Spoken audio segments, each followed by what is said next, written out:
একটা করে আপনি এখানে ভিতরে দিয়ে দিতেছেন নাকি? এই যে ছাড়বে, আশ্রা দেবে, রং করবে, বানবে, আবার প্যাকেট একটা বাট ধরেন আপনার 10 থেকে 12 বার ধরা হয় একটা বাট।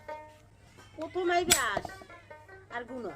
আঁশ গুছাইতে মানে গুছাইতে হইবে, পরে আপনার গুঁড়ো কাটতে হইবে, এরপর ওই আঁশটারে বাঁধতে হইবে, তারপর হইলে এই খিলেন।